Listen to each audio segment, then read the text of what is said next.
안녕하세요. 뉴스서천 대표 구종만입니다. 오늘은 충남도 미디어 발전위원회의 지원을 받아서 진행하는 연합사업 서천군민을 위한 라디오 팟캐스트 시즌5 귀농 청년에게 듣는 서천군 귀농 정책과 성공담을 주제로 하기동 청년농업인과 서천군 농업기술센터 윤성아 귀농 귀촌 지원팀장님 두 분 모시고 말씀 듣도록 하겠습니다.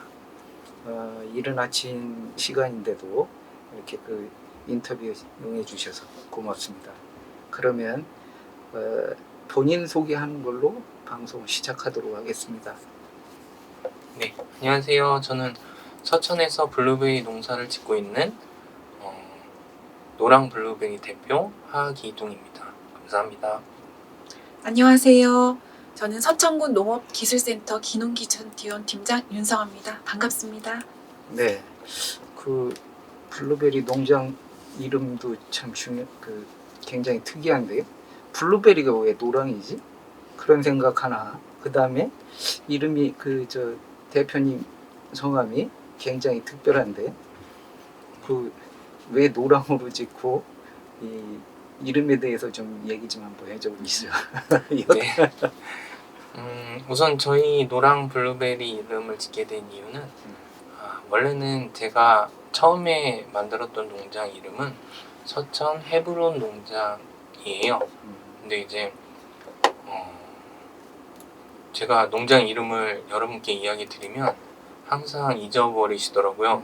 이제 그 이름이 이제 성경에 나오는 어떤 지명 이름인데 그거에 너무 생소하시다 보니까 자꾸 잊어버려서 고민을 좀 하다가 노란색 블루베리는 사실 있진 않아요. 그렇지. 네, 빨간색은 있긴 한데 네, 그래서 그냥 제가 좋아하는 노란색으로 이제 선택을 했고요. 근데 이렇게 했더니 오히려 기억을 좀 잘 해주시더라고요. 그래서 이제 잘 지은 것 같고요. 지금은 제 이름 같은 경우는 부모님께서 특히 아버지께서 좀 한글 이름을 좀 짓고 싶으셨나 봐요. 예쁜 한글 이름을. 그러다 보니까 이제 집의 기둥이 되고 이제 가정의 기둥이 되고 지역의 기둥이 되고 나아가선 나라의 기둥이 되라 이렇게 해서 지어주시긴 하셨습니다. 아유, 아주 원대한 그런 뜻을 담은 하시 집안의 기둥. 네. 그렇죠. 그러면 동생 이름도 좀 특이할 것 같은데 동생분도 있으신가요? 네, 저는 이제 남매로 여동생이 하나 있는데요. 제 동생은 하둥지입니다. 그래서 아버지께서는 이제 가정을 좀 이렇게 잘 동지처럼 잘 이렇게 보듬고 이렇게 가정을 좀 잘 하라고 이제 둥지라는 이름 지어주셨어요. 네. 아주 아버님이 대단하신 것 같습니다. 자, 이제 그럼 본격적으로 이제 하기동 대표님으로부터 이제 여러 가지 말씀 좀 들어봐야 될 것 같은데요. 귀농 사회복지사로 일을 하시다가 불확실한 이 귀농을 택하시게 된 어떤 계기라고 할까요? 그런 게 있나요? 네, 저 같은 경우는 이제 사회복지사를 하고 있었는데 사회복지사도 저한테는 좀 잘 맞는 일이었어요. 이렇게 뭔가 이렇게 사업을 좀 기획하는 그런 사회복지 업무였는데 그런 거랑 그다음 또 이제 좀 이제 도움이 필요하신 분들을 도와드리는 그런 일들이어서 이제 저한테는 좀 개인적으로 재미도 있고 잘 맞았었는데 이제 사회복지가 이제 급여가 많이 적다 보니까 저희 집사람이 이렇게 오래 일을 해도 급여 이제 인상폭이 적지 않다 보니까 좀 힘들지 않을까라고 이제 이야기를 좀 했어요. 그래서 이제 둘이서 이제 그러면 어떤 거를 해볼까 이제 고민을 하다가 이제 저희가 이제 건강만 허락된다면 이제 어느 정도 계속 소득을 지속적으로 할 수 있는 농업이 오히려 좀 더 발전 가능성이 있지 않을까 이렇게 둘이서 결론을 냈고요. 그래서 이제 그때부터 이제 어떤 방법으로 농업에 접근을 할지에 대해서 좀 의논 나누고 이제 천천히 접근을 하면서 귀농을 했습니다. 그렇다고 그러면 이제 부부간에는 이미 이제 의견 일치를 봤지만 이 가족들을 설득해내는 것은 쉽지 않을 것 같거든요. 그 부모님 반응은 어떠셨어요? 그다음에 이제 또 특히 이제 처가 같은 경우도 이 도시에서 생활하다가 그 불편함으로 대표되는 이 시골로 간다고 그랬을 때 반응들이 좀 궁금할 거거든요. 그러면 이제 그걸 어떻게 극복을 했는지 굉장히 말씀 한번 해줘 보시죠. 네, 저 같은 경우는 이제 아마 저뿐만 아니라 귀농을 할 때 모든 가족의 이제 뭐 이렇게 긍정적인 반응을 받으면서 귀농을 하시는 분들은 거의 없으실 거라고 저는 이제 생각을 해요. 이제 어떤 소득이 딱 정해진 것도 아니고 눈에 보이는 것들이 없기 때문에 저 같은 경우도 귀농을 처음에 했을 때 이제 블루베리를 키워야 되니까 무조건 관정을 해야 됐거든요. 그래가지고 이제 제가 그때 이제 돈이 많이 없다 보니까 이제 저희 아버지 돈으로 이제 관정을 하나 팠어요. 그래서 한 170만 원 정도 되는 돈을 이제 사용을 해서 관정을 팠는데 저희 아버지가 한 3, 4개월 동안 저는 저거 파지도 않아도 되는 관정 내 돈 갖다가 팠다고 계속 저한테 이야기를 하셨거든요. 근데 이제 그 얘기를 듣다 저희 집사람이 저한테 그렇게 이야기하는 거예요. 아버지가 저렇게 3, 4개월 동안 이야기를 하니까 차라리 우리가 돈이 없더라도 아파트를 담보를 잡아서 갖다 돈을 쓰고 하고 싶은 거 다 해라 이렇게 이야기를 하더라고요, 저희 집사람이. 그래서 근데 제 생각엔 저희가 담보를 얻어가지고 그 상황에 대출을 얻으면 아마 귀농하는데 더 어려울 거다라고 생각을 하고 제 아버지가 뭐라고 하시던 그냥 좀 참고 버텼어요. 이제 그런 시간들이 지났는데 이제 지나고 이제 제가 어느 정도 안착을 하면서 블루베리 생산하고 이제 소득이 이제 생기다 보니까 저희 아버지께서 오히려 이번에 그 새로 제가 한 4,800평을 이제 사서 구매를 해서 지금 농장을 준비를 하고 있는데요. 그쪽에 이제 관정을 파야 되는데 저보다 미리 아버지께서 이제 이야기를 하시는 거예요. 거기 관정 파야 되지 않냐. 아빠가 돈 줄 테니까 관정을 팔아. 얼마 드냐. 그래서 한 700만 원 든다고 이야기했더니 저희 아버지께서 그냥 흔쾌히 주시더라고요. 700만 원 관정을 파주셨어요. 그래서 이제 그런 식으로 이제 처음에는 좀 많이 이렇게 반대하시는 가족들이 많이 있을 거라고 저도 생각을 해요. 근데 이제 어떻게 본인이 하느냐에 따라서 이제 그 가족들의 반응이나 도움 같은 것들은 열려 있다고 저는 이제 좀 생각을 좀 하고 있습니다.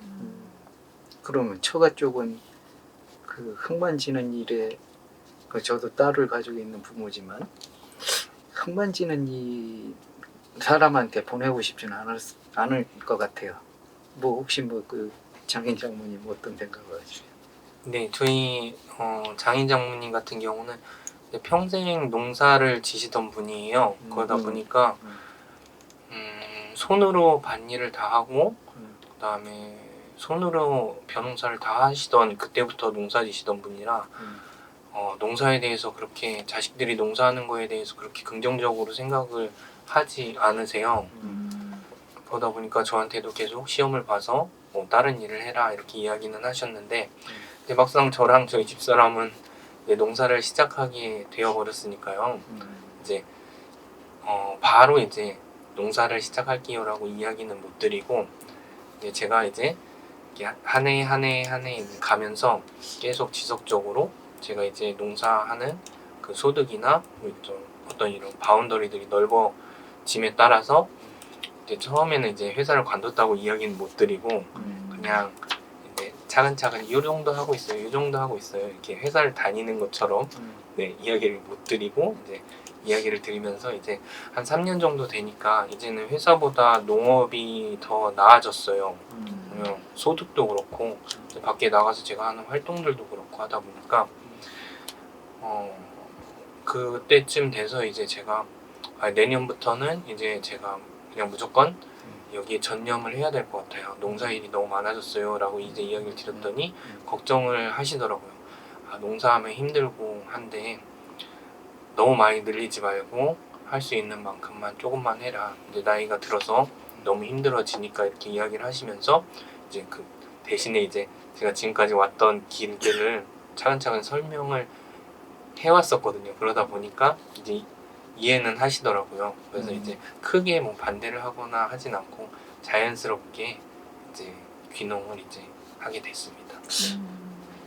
아무튼 그 아버지나 그다음에 장인어른 그 저 이쪽에서도 이제 적극적으로 이제 그 사인 아들이 하는 일을 적극적으로 지원해주는 그런 응원해주시는 분들로 이제 바뀌셨는데 그냥 그만큼 열심히 하셨기 때문에 그런 것 같고 특히 이제 그 장인 장모님을 설득하는 이런 모습은 귀농을 꿈꾸시는 분들한테는 많이 도움이 될 것 같습니다. 이 하기동 대표가 하셨던 방법을 좀 차용을 해보시면 좋을 것 같습니다. 자, 그 뭐 귀농을 하다 보면 하기 전하고 이제 하고 나서의 어떤 그 차이가 있을 것 같은데 그 차이를 간단하게 뭐라고 생각을 하세요? 귀농 전에 꿈꿨던 어떤 삶과 그 귀농 후의 이 삶 차이점. 귀농을 하기 전에는 음. 이제 저도 이제 대부분의 분들이 귀농에서 이제 꿈꾸는 어떤 모습이 좀 있잖아요. 좀 여유로운 삶, 그다음에 자연과 함께하는 삶, 그다음에 뭐 시골의 그 뭐라 그러지 푸근한 인정이나 뭐 이런 것들에 대해서 꿈꾸면서 이제 귀농을 하게 되는데 제가 드리는 이야기는 생각보다 치열하다. 여기도 사람이 살아가는 곳이고 뭔가 잘하기 위해서는 열심히 노력해야 되고 주위 분들의 고정관념이나 뭐 이런 것들을 바꾸기 위해서는 정말 많은 노력과 성실함이 필요하다. 이렇게를 이야기를 좀 드리고 싶어요. 네. 그래요. 그러면 그 지금 이제 블루베리 작목을 선택을 하셨는데 이게 이제 이 귀농을 하려고 그러면 그 농사에 대한 지식도 없을 것이고 작물 선택에 대한 그 저기도 없었을 것 같거든요. 그러면 그 귀농을 위해서 그 나름대로 어떤 뭐 그 저 귀농 프로그램이라든가 이런 것도 보셨을 것 같은데 그 부분에 있어서 그 왜 그 어떤 계기로 해서 이 지금 그 저 블루베리를 저 작물로 선택하셨는지 좀 한번 말씀해 주실까요? 네, 저 같은 경우는 이제 귀농을 결심하고 나서 이제 인근 지역에 있는 농업기술센터에 있는 교육들을 전부 신청해서 막 쫓아다녔어요. 그러다 보니까 여러 가지 작물들이 이제 어떤 식으로 운영을 하는지 또 크기가 어느 정도 돼야지 소득이 어느 정도 나오는지 이런 것들을 이제 고려를 좀 해보다 보니까 이제 적은 면적에서도 소득을 좀 올릴 수 있는 그 다음에 귀농하는 사람들이 평생 농사 짓지 않았지만 좀 이런 정보들이나 이런 것들을 집약을 해서 할 수 있는 블루베리를 좀 선택을 하게 됐고요. 그래서 제가 블루베리를 선택하는 과정이나 제가 아까 이야기하신 것처럼 영농에 대한 그런 많이 부족한 재배 이렇게 기술 습득을 하는데 이제 기술센터의 도움이 정말 많이 중요했던 것 같습니다. 특히 멘토 멘티 사업에서 좋은 멘토를 만나는 게 이제 농업을 지속하는 그런 재배뿐만 아니라 귀농을 하는 데에서도 엄청 중요하거든요. 그래서 저 같은 경우는 이렇게 농업기술센터에서 좋은 멘토를 연결을 좀 해주신 것 같아요.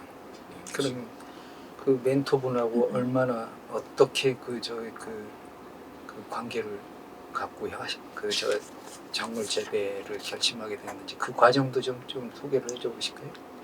네, 그 과정도 좀 약간 소설 같은데요. 제가 처음에 들었던 그 귀농 수업이 이제 서천군에서 들은 블루베리 전정 작업하는 수업이었어요.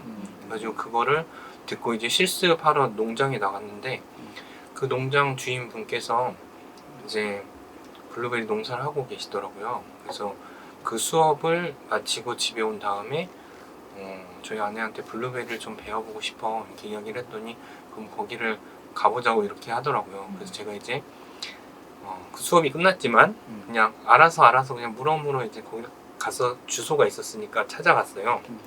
그래서 제가 그 선생님한테 제가 블루베리를 배우고 싶어서 이제 왔어요 이렇게 이야기를 드렸더니 젊은 사람이 이 힘든 거 농사일을 뭐하러 하려고 하냐고, 돈도 안 되고 힘드니까 하지 말라 하시더라고요.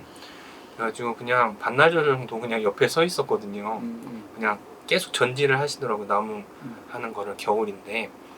그래서 이제 제가 내일 또 올게요 라고 이야기를 드리고 가는데 오지 말라고 하시는 거예요. 난 가르쳐줄 거 없다, 오지 마라, 그 농사 하지 마라, 돈이 안 되고 힘들다, 젊은 사람이 할 일이 아니다 이렇게 이야기를 하셨어요. 그래가지고 다음날 가면 또 놀라실 거 아니에요 제가. 그래서 하루 뛰고 갔거든요.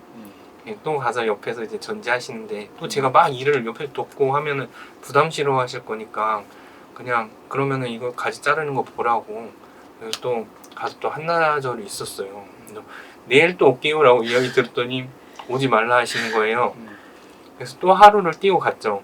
그래서 또 갔는데 그랬더니 이제 그날은 전정하시다가 거의 다 하셨을 때 이제 일로 와서 앉아보라고 하시더라고요. 그래서 앉아가지고 왜 이걸 하려고 하는지, 그 다음에 어떻게 하려고 하는지에 대해서 물으시더라고요. 그래서 제 계획을 이렇게 쫙 장황하게 설명을 드렸는데 그렇게 해서는 안 된다 하시는 거예요. 농장이.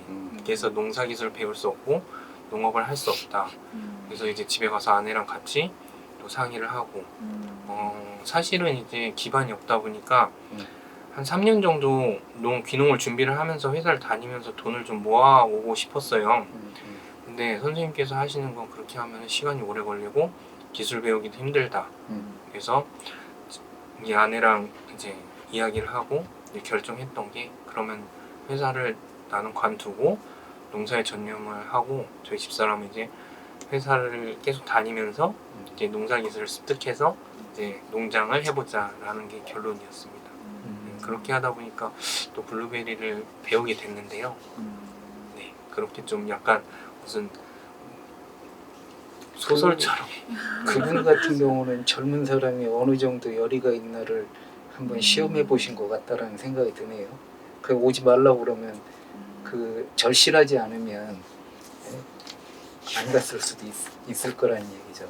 근데 이제 그만큼 절실함을 어떤 봤기 때문에 이제 그 싹수라고 얘기해요. 여기서 그렇게 얘기를 하는 게 이제 젊은 사람이 좀 싹수가 있네 뭐 이렇게 얘기도 하고 그러는데, 보니까 그런 어떤 뭐 그 절실함이라든가 그 해보려고 하는 그런 노력이 보이고 의지가 있다 보니까 그분도 자연스럽게 마음을 열고 이제 도와주시려고 하고 거기에 대한 얘기들도 이렇게 나눠주고 그렇게 해서 지금의 이제 블루베리 농장을 이제 가꾸게 된 것 같은데, 그 당시 그 블루베리가 한참 성하다가 또 한때는 그냥 그 다 뽑아버리는 그런 상황도 있었을 것 같은데, 창업 시기하고 그 당시는 어떤 상황이었어요? 제가 이제 블루베리를 시작하게 된 게 2019년도 초인데요.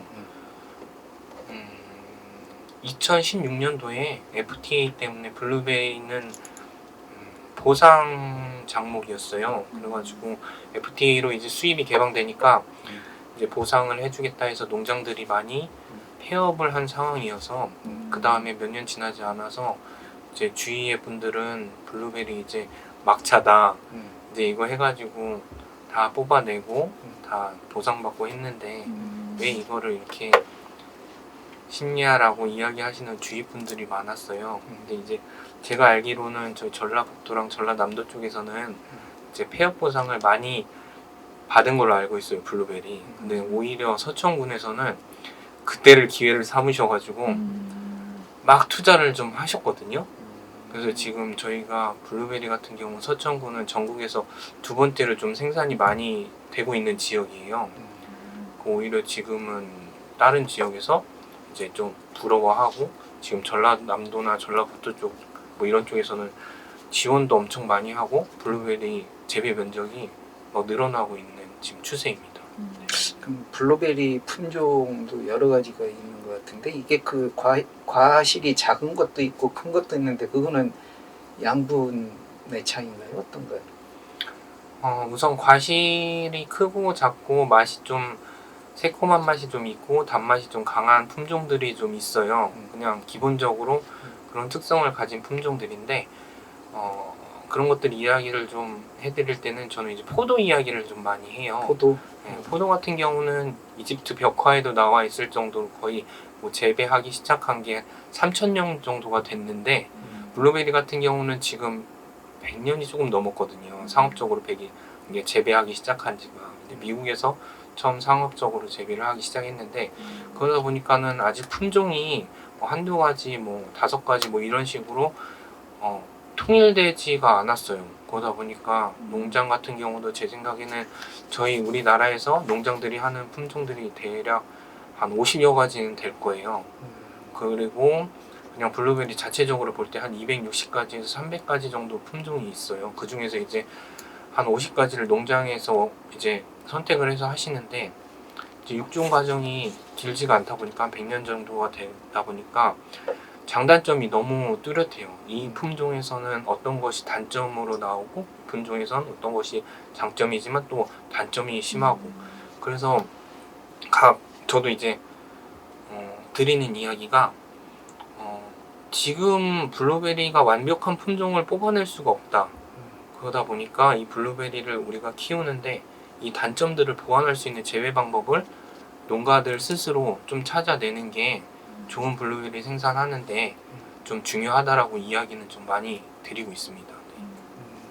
그러면 그 한 품종만 지금 그 재배를 하고 있습니까? 아니면 그 몇 가지 품종을 그 혼식을 하고 있는 건가요? 네, 저희 집에는 한 품종이 한 5종류에서 한 10정도 정도 되는데요. 이제 개체수로 보면 한 3-4 품종이 전체 한 90% 이상 차지하고 있어요. 그래서 이제 저도 처음에 시작할 때는 한 5품종을 가지고 시작을 했는데 이제 키우다 보니까 저한테 맞는 품종 이제 뭐 3-4가지로 이제 줄여 나가고 있고요. 네, 그런 식으로 이제 되고 그러면 있습니다. 소비자들 선호는 어떤 맛을 제일 선호해? 그 파악해 본 결과는? 네, 소비자들 이제 선호하는 품종은 대체적으로 이제 좀 블루베리 맛이 좀 진한 과일은 아니에요. 그러다 보니까는 좀 있는 것들을 좀 선호를 하는데요. 단맛이 좀 진하고 이제 어떤 식감이 좀 단단한 것들을 많이 선호를 하시더라고요. 그래서 이제 제가 올해 팔아보면서 느낀 건 이제 봄이나 약간 초여름에는 이제 달콤한 것들을 좀 많이 찾으세요. 근데 이제 시간이 약간 지나서 여름쯤 되면 이제 달기만 한 블루베리를 먹었을 때 좀 약간 물리거나 이제 더운데 좀 잘 안 이렇게 별로이신가 봐요. 그런 때는 또 이제 약간 새콤한 맛이 조금 가미되어 있는 청량감 있는 그런 블루베리 품종을 또 선호하시고 하시더라고요. 그러면 이제 그 계절별 어떤 특성에 맞춰서 그렇게 작물을 그렇게 출하를 하면 되겠네. 네, 그 맞습니다. 품종을 택해서. 네. 참. 말씀 나온 김에 이제 윤 팀장께서 나오셨는데 네. 이제 서청군의 어떤 귀농 정책, 네. 귀농 귀촌 지원팀이시니까 네. 지금 현재 귀농 귀촌을 하시는 분들한테 이제 지원하는 어떤 그 정책을 개발하고 그분들한테 지원하는 그런 역할들을 하고 계시잖아요. 네. 지금 하시는 사업을 좀 소개를 해주시고 네. 지금 서천에 이 귀농 귀촌 하시는 분들이 지금 얼마나 되는지 제가 그 몇 년 전에 알기로는 저 350 몇 명만 지금 거기에서만 지금 머물러 있거든요. 네, 네, 네. 그 이후에 네. 업그레이드를 안 해놓은 상태라서 좀 네, 제가 조금 저희 농업기센터 서천군의 정책을 말씀을 드리면요. 일단 먼저 우리 하기동 대표님께서 아까 멘토멘티 교육 얘기하셨는데 저희가 중요하게 생각하는 건 교육입니다. 그래서 귀농귀촌 하신 분들이 잘 정착할 수 있도록 저희가 영농 기초 교육 그리고 또 심화 교육 나눠서 상반기 하반기에 이렇게 진행을 하고 있고요. 또 이제 그 교육생분들 중에 저희가 관심 있는 아까 멘토멘티 교육이 저희가 금년에도 5개 팀이 모집이 되어가지고 한 5개월 정도 이제 운영을 했거든요. 그래서 단계 그 현장 실습을 주 장목 선도 농가에 가서 한 5개월 정도를 하루에 한 8시간 정도 배우실 수 있는 그런 교육도 있고요. 그리고 또 무엇보다 저희 서천군이 기농보다는 기촌인 분들이 좀 많으시더라고요. 그러다 보니 오셨을 때 어떠한 주거 문제에 대해서 굉장히 많은 상담을 하시는데요. 저희가 임시로 빈집을 수리한다던가 주택을 사실 수 있는 그 시간 동안 머무르실 수 있게 기농인의 집을 총 7동을 운영을 하고 있습니다. 그리고 또한 이 수요에 저희가 조금 더 필요하다라고 해서 지금 현재 한 5개 동을 더 착공을 해서 내년 2월에 준공을 목표로 하고 있고요. 그리고 또 오시면 어떠한 사업이 있는 거에 대해서 많이 물어보시는데요. 일단은 기농 창업 자금이라고 3억 원까지 이거는 융자 사업입니다. 그래서 3억 원까지 융자하실 수 있는 2% 사업이 있고 또 주택을 구입하실 때 7,500만 원까지 지원을 받으실 수 있는 사업이 있고요. 또한 저희가 이제 기농인 분들, 기촌인 분들 많이 문의 주시는 게 빈집을 수리한다던가 주택을 설계하실 때 좀 도움이 되시라고 저희가 500만 원 정도까지 지원을 하고 있고요. 또 농업 경영체를 등록하신 분들은 저희가 농자재를 지원한다던가 그리고 관리기 50% 정도 보조하는 그런 사업도 있습니다. 네, 그리고 우리 고 대표님께서 300몇 명의 이제 350명 농지다라고 정도. 하셨는데 저희가 작년에 이제 기농기촌 실태 조사를 매년 합니다. 그래서 작년에 보니까 저희가 기농기촌 세대가 한 565세대가 되고 인원으로는 872명입니다.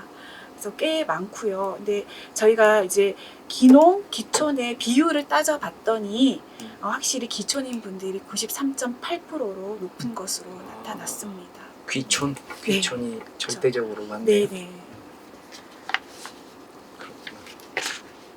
그러면 이 귀농 귀촌 하시는 분들한테 타 부서에서도 하는 그 여러 가지 정책들도 있을 텐데 네네. 좀 말씀해 주실 만한 게 있으면 네. 아무래도 기농기촌 오시면 청년분들이 오셨을 때는 저희가 이제 저희 과의 인력육성 팀에서 하는 청년 정책들이 참 많습니다.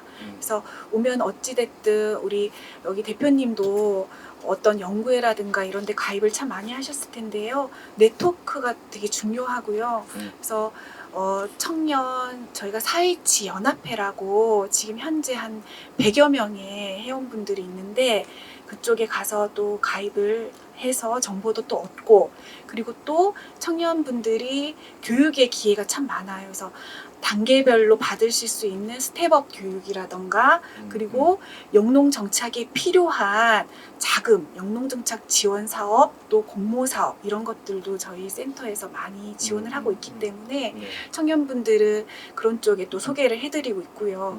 또한 저희가 장목에 있어서 어떠한 농사를 짓고자 왔을 때는 저희가 뭐 식량작물팀이라든가 원예특작, 축산, 기술팀으로 가서 컨설팅을 받으실 수 있도록 그렇게 연결을 해드리고요. 또 저희가 어쨌든 기농기촌 하신 분들이 저희 센터에 오셔서 먼저 원스톱 상담 서비스를 받는데 주거 부분에 있어서도 어떠한 리모델링이라든가 이런 부분은 저희 또 도시건축과 주택팀에서도 좋은 사업이 있으니 그쪽으로 가서도 또 상담을 또 받게 하고 있습니다. 지금 이제 우리 하기동 대표 같은 경우는 부모님이 이제 사놓으신 땅이 있어서 정착하는데 이제 이 구입 비용이라든가 이런 그 주거 비용이라든가 이런 부분들은 크게 많이 안 들었을 것 같은데 막상 이제 여기를 귀농지로 택해서 오시는 분들은 뭐 집이 없으니까 또 집을 사야 되고 그 다음에 농사를 짓겠다고 하면 농지를 사야 되고 뭐 이렇게 되는데 이게 참 귀농을 결정하기가 참 쉽지 않을 것 같아요. 그만큼 경험 없는 분야에 또 뛰어든다는 부분도 있고 그러다 보면 이게 실패 부담이 상당할 것 같거든요. 그래서 혹시 뭐 그런 쪽에 뭐 그 사례가 있다면 그걸 그런 사례들이 있다면 그걸 극복하고 그분들이 정착할 수 있게 하는 어떤 뭐 그런 그 제도도 좀 있어야 되지 않지, 지원책이 좀 있어야 될 거 아닌가 그렇게 생각이 드는데 그 부분은 어떻게 생각하세요? 그러려고 그러면 이 귀농 귀촌인들을 상대로 해서 그 설문조사를 한다든가 이렇게 해가지고 새로운 사업을 추진한다거나 이렇게 반영을 해야 될 것 같거든요. 네네. 그래서 이제 저희가 아까 정책적으로 단편적으로 말씀을 드렸고요.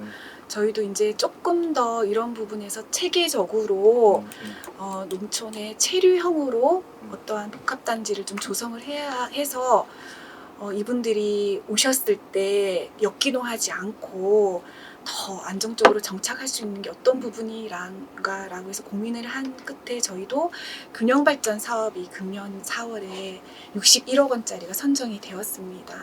그래서 제가 이제 이걸 사업 계획을 치밀하게 지금 준비를 하고 있는데요. 그 큰 틀은 어떠한 주거를 단기적으로 1년 정도 이렇게 지원을 하고 거기 오신 분들의 조건은 먼저 입교 형태로 오셔서 한 1년 정도의 어떠한 작목에 대해서 기술도 배우고 또 그동안에 마을로 들어가셨을 때도 마을 주민과의 갈등도 어느 정도 없는 그런 교육이라든가 해서 좀 더 체계적으로 1년간을 교육을 받으시면서 사실 수 있는 그러한 계획을 지금 수립을 했고 저희가 5개년 동안 지금 그 사업을 준비를 해서 성공적으로 지금 추진을 하려고 하고 있습니다. 지금 말씀 듣다 보니까 이제 이 귀농인들 같은 경우는 특히 이제 그 마을 사시는 분들하고 그렇게 좋은 관계를 갖지 못하는 경우들이 많아요. 그래서 이제 서로 이제 이야기도 안 해보고 그러니까 담싸고 저 사람들은 자기네들끼리만 그 이야기하고 여기 시골 사람들한테는 말 한마디도 안 걸고 인사도 안 하고 그냥 다닌다든가 뭐 여러 가지 좋지 않은 시각으로 많이 보고 사실은 그 귀농하는 거에서 그 가장 큰 어려움이 그 동네 사람들하고 같이 이제 더불어 살지 못하는 그러니까 따로따로 이렇게 어떤 갈등 요소가 상당히 많은 것 같아요. 그래서 우리 하기동 대표 같은 경우는 아버지 어머니가 여기 계셨기 때문에 그런 일은 없었을 것 같고 하긴 하지만 어때요? 우리 이 시골 와서 그 동네 분들이 우리 하 대표님을 이방인처럼 이렇게 대하던가요? 아니면 어떻게 바라보고 계신지 모르겠어요. 그 마을에서는 그런 일이 없습니까? 혼자 그 마을에는 귀농하거나 하신 분이 또 있나요? 아니면 하기동 대표가 혼자인가요? 제가 이제 귀농인 분들 좀 이제 많이 만나도 보고 이제 귀농 청년들이랑 이야기도 많이 해보고 하고 있는데요. 저희 연구회 쪽 분들이랑 저희 마을 같은 경우는 아예 귀농하신 분은 없어요. 그래서 특히 청년들은 아예 없고요. 그러다 보니까 제가 느낀 거는 이제 저는 그분들을 잘 모르는데 저를 다 알고 계시더라고요. 아, 저기 온 집 누구 아들 뭐 이런 식으로. 아니면 또 제가 저희 농장에서 일을 하고 있으면 아, 저기 일을 하고 있구나. 그래서 이제 저 같은 경우는 최대한 이제 제 멘토 선생님도 그러시고 이제 너는 모르지만 다 알고 있다. 지켜보는 사람이 있지. 그게 저희 마을뿐만 아니라 옆마을 그 옆마을까지 누군지 다 알고 계세요. 그러다 보니까 지나다니면서 이제 얼굴 이제 딱 뵈면 이제 무조건 인사를 해야 돼요. 그래서 이제 딱 두 종류로 나누시는데 그러고 딱 좋아하시는 분 한 분, 그다음에 또 약간 얼굴에서 누구지 하시는 분 이제 이런 케이스가 있는데 대부분은 이제 저는 모르지만 알고 있기 때문에 이렇게 웃으면서 인사 받아주시고 하세요. 그런 것들이 이제 귀농하는데 좀 많이 도움이 된 것 같고요. 정말 옆에 옆마을까지 알고 계시더라고요. 그 마을에서 그러면 그 우리 하 대표가 제일 막둥이? 네, 마을에서는 이제 제가 제일 막둥이인 것 같아요, 제 생각에. 아마 젊은 분이 있긴 있으실 텐데 뭐 농사를 업으로 하거나 하지는 않으셔가지고 그다음에 또 많이 지켜보시는 것 같아요.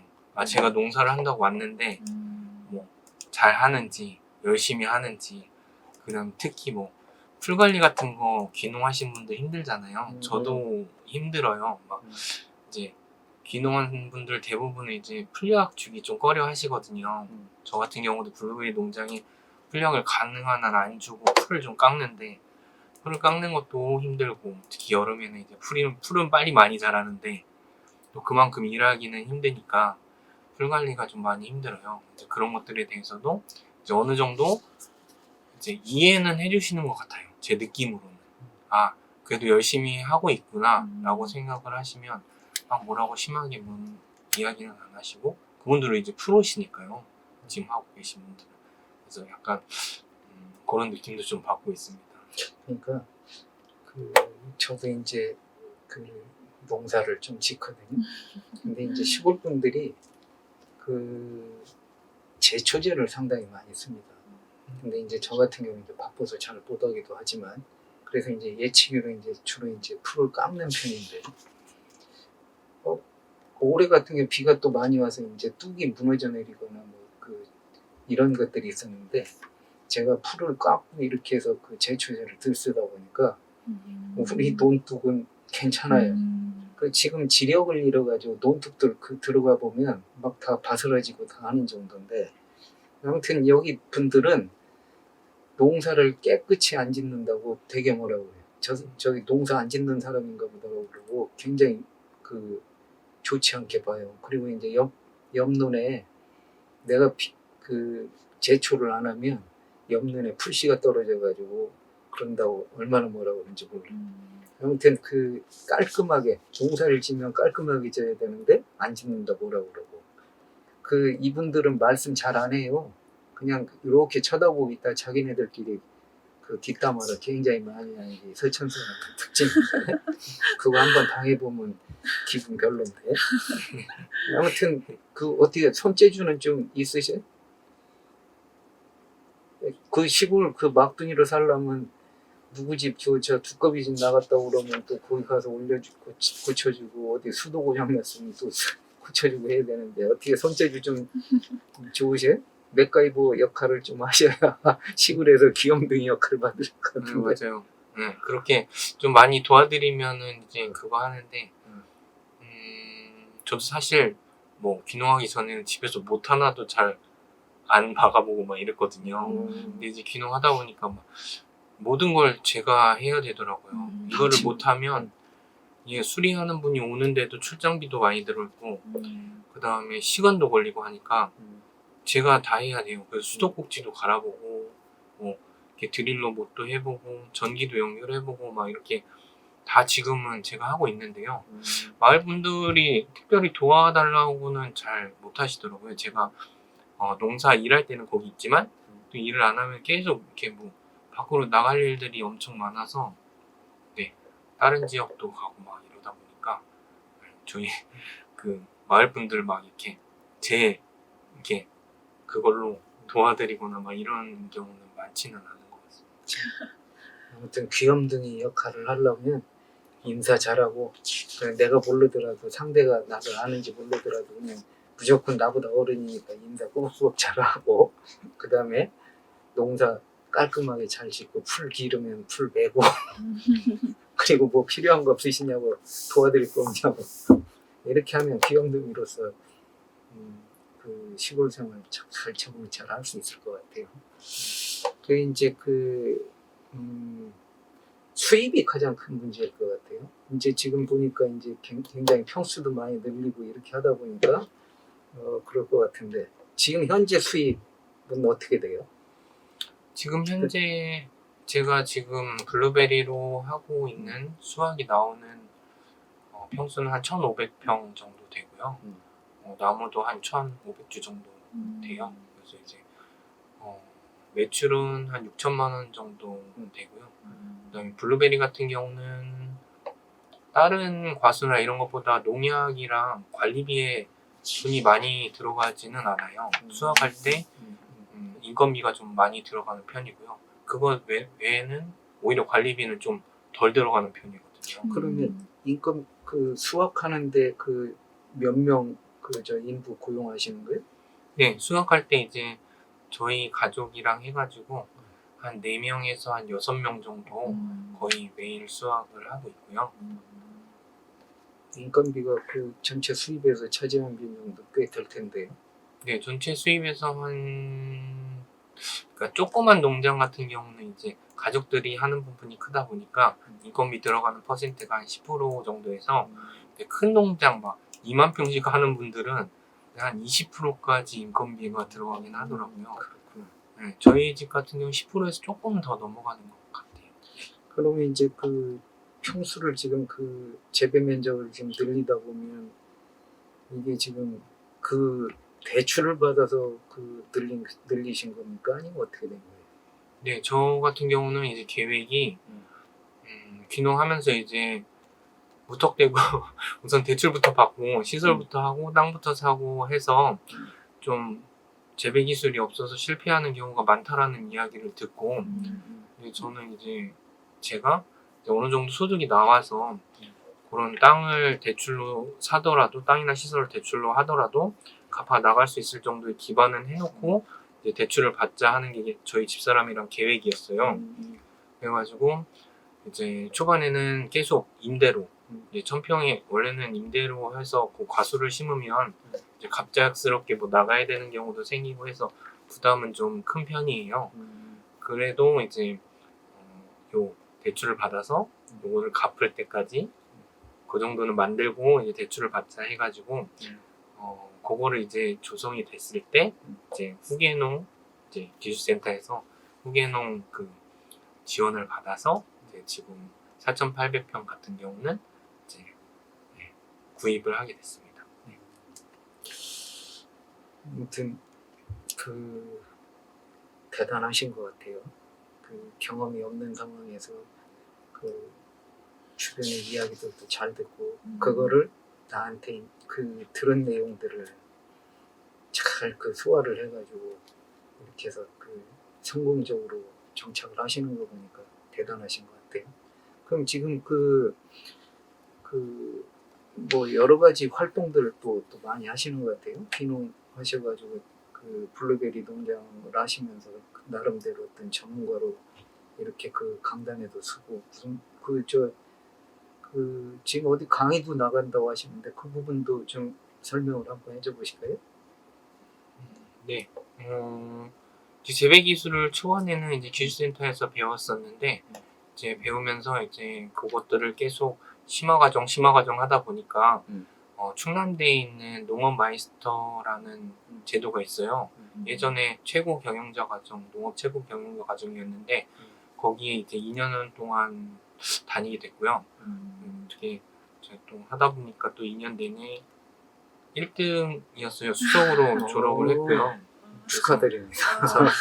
그래서 이제 마이스터 시험을 봐야 되는데 이제 그렇게 하다 보니까 이제 농진청에서 하는 이제 또 이렇게 강의를 좀 할 수 있는 그런 젊은 청년들 강사를 좀 모집하는 ICT 청년 실습 전문 교수 뭐 여기에도 이제 좀 지원을 좀 하게 돼가지고 거기에 이제 2월달에 제가 이제 선발이 됐어요. 블루베리 과목으로. 그래서 이제 그쪽에서 이제 배정해준 청년농 강의랑 그 다음에 보통 청년농 강의는 지금 온라인 교육이 많이 있었고요. 그 다음에 이제 또 저희 그 마이스터 다니면서 좀 저희 과정장님이 잘 보셨는지 그 충남대에 이제 영농창업단의 과수 거기도 좀 강의를 해달라고 해서 거기를 강의를 했고요. 그 다음에 실습생도 여름에 나왔었고 지금은 이제 9월달에 지금 강의가 하는 게 있고 또 연락이 와가지고 저기 전북대학교 영농창업단 과수팀에 좀 컨설팅을 좀 해달라고 하셔가지고 이번 주 일요일을 갔다 오고 이제 한번 확인하고 이제 또 맞게 컨설팅을 좀 해주려고 하고 있습니다. 짧은 기간에 아주 그냥 대단한 눈부신 발전을 하셨는데 이 사회복지사에서 아주 그 직업을 바꾸시기를 참 잘하신 것 같습니다. 네, 그래서 이제 이런 것들 활동도 장인어른한테 좀 이야기를 하니까 엄청 좋아하시더라고요. 그래서 그런 부분도 좀 많이 있었습니다. 그러면 지금 그 이 블루베리 농장에서 이제 지금 현재 6천만 원인데 앞으로 매출 목표는 지금 어느 정도 잡고 계시고? 네, 제가 농업을 원래 시작할 때는 저도 이제 좀 조용한 농업을 좀 하고 싶었어요. 그래서 이제 매출을 좀 그냥 생산으로만 매출을 잡으려고 했는데 마이스터에서 일본을 갔다 오는 이제 기회가 있어서 가본 결과가 이 농산물 생산보다 이런 2차 산업, 6차 산업 이런 식으로 했을 때 매출이 뭐 한 배, 두 배 나오는 게 아니라 3-4배까지 차이가 나더라고요. 그러다 보니까 이제 농장의 다각화랑 뭐 이런 것도 생각을 해볼 때 이거를 하긴 해야 되겠구나라고 생각은 하고 있고요. 한 5년에서 10년 정도로 나눠서 계획을 하고 있고요. 지금 농장을 새로 이제 조성을 하는 과정에서 제 목표는 4,800평에 이제 하우스를 1,500평 짓고 이제 운영을 하게 되면 판매로만 농산물 판매로만 우선은 매출이 한 2억에서 2억 5천 정도 네, 지금 상황이면 그 정도로 생각을 하고 있습니다. 네. 나도 농사 저 벼농사 말고 이거 배워서 하면 안 되나? 아무튼 아이고 참 대단하신데요. 그 이제 뭐 그 지금 시작한 지 한 45분 된 것 같습니다. 뭐 그 여쭤볼 말씀도 많고 그런데 그 지금 현재는 그 판매 방식이 이제 단순히 이제 그 생산한 그 블루베리만 지금 판매하는 방식인데 지금 가공을 한다거나 이렇게 해가지고 좀 그 부가가치를 좀 높이는 상품 개발이 좀 있어야 되지 않냐 그런 생각도 드는데 뭐 아까 그 말씀하신 장단기 계획 안에 그게 포함이 돼 있는 거라는 말씀인가요? 그렇게 이해도 되나요? 네, 우선은 저희 농장 이야기를 드리면 첫 단계는 이제 대출금 받을 수 있을 정도까지 임대농으로 가는 거고요. 그 다음에 이제 대출금을 이제 내가 갚을 수 있는 소득이 나올 때 확장을 해서 이제 제대로 된 농장을 안착하는 단계. 지금 그게 지금 두 번째 단계고요. 이제 그것들을 이용해서 이제 생과를 판매하는 게 블루베리에선 가장 소득이 높기는 해요.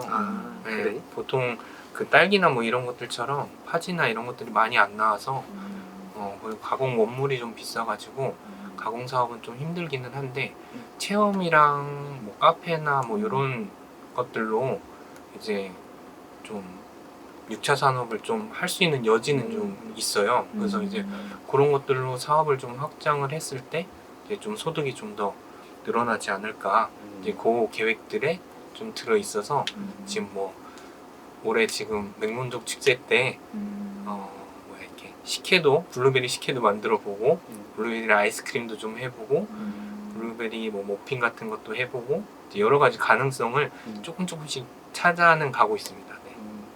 아무튼 그 기대해 보겠습니다. 그러면 이제 그 어떻게 그 귀농을 꿈꾸는 어떤 청년들한테 해주고 싶은 조언이 있으면 한마디 해주실까요? 그게 사실은 굉장히 중요한 말씀일 것 같아요. 귀농을 하면서 이제 저 같은 경우는 정말 좋은 분 만나고 또 기술센터에서 많은 좋은 조언들 듣고 교육을 받고 한 케이스예요.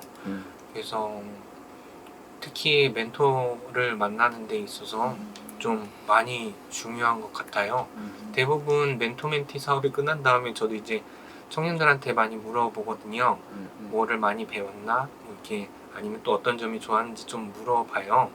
그리고 이제 앞으로 지속적으로 멘토랑 관계를 해나가면서 농사 짓고 이제 귀농 생활 하는 데 있어서 도움이 되려는지에 대해서 제가 좀 관심이 많아서 많이 물어보는데 대부분은 대답이 제가 원하는 대답을 하는 청년들이 많지는 않았어요. 그러니까 어떤 작업을 해보고 했는데 자기 농장을 할 때 그 작업만 할 수 있는 건 아니잖아요. 그렇죠. 단기간이다 보니까 어떤 일부 작업에 국한이 돼 있는데 그런 것들을 이제 계속 작업을 할 수 있도록 그 멘토랑 지속적인 관계를 좀 유지를 해나가야 돼요. 근데 그런 부분이 좀 많이 생각보다 잘 되고 있지는 않구나라고 생각을 좀 많이 했고요. 그래서 저는 이제 내가 정확하게 이제 이렇게 지속적으로 관계를 유지하면서 많은 기술과 또 귀농하는 데 도움을 얻을 수 있는 멘토와 전문가를 찾는데 그게 중요하다고 이제 이야기를 좀 많이 해주고 있어요. 그 다음에 두 번째로는 이제 제가 이제 계획했던 것처럼 저 같은 경우는 좀 제가 잘 몰랐는데 되게 좀 많이 이렇게 세심한 편인 것 같아요. 이제 이런 걸 하다 보니까 막 뭐 하나도 이렇게 딱 돼 있어야 되고 어떻게 돼 있어야 되고 미리 준비가 돼 있어야 되고 막 이런 것들이 그렇긴 한데 좀 계획을 좀 현실성 있게 차근차근히 내가 할 수 있는 그런 식으로 단계를 밟아서 막 크게 잡아서 하면은 너무 힘들고 이제 달성하기도 좀 힘들어요. 그래서 저 같은 경우는 이제 3단계 정도로 이제 크게는 나눠져 있지만 그 안에서도 제가 올해는 뭐 이런 것들을 해봐야지 블루베리 아니면 또 블루베리 외에 또 뭐 허브나 뭐 이런 관심 있는 것들에 대해서 이렇게 해서 이런 어떤 그 결론이 나오는지에 대해서 연간 계획이 다 있거든요. 이제 그런 것들을 좀 보여줘요. 이제 청년들한테는. 그래가지고 이제 계획들을 좀 세세하게 짜고 본인이 할 수 있게 너무 힘들지 않게 좀 약간 좀 차근차근히 천천히 좀 할 수 있는 실행할 수 있는 계획을 좀 짜라라고 이야기는 좀 해주고 있습니다. 네. 좋은 말씀인 것 같습니다. 그 본인이 앞으로 10년 뒤면 지금 거의 그 50대 후반 네, 되나요? 네, 그 정도 될 것 같습니다. 그러면 어떤 모습일 것 같아요? 50대 후반이면 성공한 그 귀농인 어떤 모습인가요? 본인이 그리는 10년 뒤의 모습은 어떨 것 같아요? 사실 청년들 보면서 이제 저도 이 자리에 와서 이제 어느 정도 귀농을 해서 자리를 잡았다고 이렇게 초대를 받은 건데요. 제 개인적으로는 아직도 이제 막 시작한다고 생각하고 있어요. 이제 제 농장을 이제 제가 산 땅에 조성을 해나가는 중간이고 이게 끝난다고 한 다음에도 분명히 뭔가 어떤 사업 확장이나 뭐 이런 것들이 있을 거예요. 그래서 제가 생각하는 10년 뒤의 제 모습은 제 생각에는 저희 농장이 약간 교육 농장이 되지 않을까라고 생각을 하고 있어요. 그래서 제가 걸어왔던 그 힘든 길들을 청년들이 조금이라도 좀 편하게 갈 수 있다면 거기에다 제가 도움을 줄 수 있다면 그런 것들을 좀 많이 도와주고 싶고요. 사실 이거는 제가 생각해도 좀 많이 힘들 것 같기는 해요. 근데 제 개인적으로는 그냥 저희 농장이 어느 정도 일정한 소득이 나고 또 이제 그냥 좀 편안하게 농장을 유지해가는 그런 모습을 좀 기대는 하고 있는데 아마 제 생각보다는 좀 더 다채롭지 않을까 지금 예상은 하고 있습니다. 자, 우리 윤 팀장님이 혹시 그 저 하기동 대표한테 물어보고 싶은 말씀 있으신가요? 이제 우리 대표님의 걸어왔던 이 길을 보면은 어쨌든 너무 체계적으로 준비를 잘 해 오셨잖아요. 그래서 우리 서천군으로 이제 청년분들 특히나 귀농하시겠다고 하시는 분들 오시면 많이 이렇게 찾아가라고 해도 될까 싶은데 괜찮으실까요? 네, 찾아오시면 이제 제가 최대한 도와드리고 있습니다. 네. 저는 부탁하고 싶습니다. 뭐 말씀 나누다 보니까 어느덧 한 50분이 지나고 그래서 아쉽지만 이것으로 방송 마치도록 하겠습니다. 마지막으로 하실 말씀 간단히 한 말씀씩만, 못하신 말씀이 있으시다면 한 말씀씩만 해주시기 바랍니다. 우리 하 대표님부터. 네, 못한 말은 없는데요. 그 귀농 제가 이제 이 자리에 선 게 아무래도 귀농하는 청년들에게 뭔가 메시지를 주기 위해서 섰다고 생각을 해요. 제가 걸어온 힘든 길, 그다음 지금 앞으로도 제 생각에는 좀 한참 걸어가야 될 것 같아요. 그러니까 제가 뭐 먼저 가고는 있지만 함께 간다고 생각하거든요. 그래서 저희 그 많이 힘든 청년들한테 좀 위로가 되고 좀 도움이 좀 많이 됐으면 좋겠습니다. 네, 감사합니다.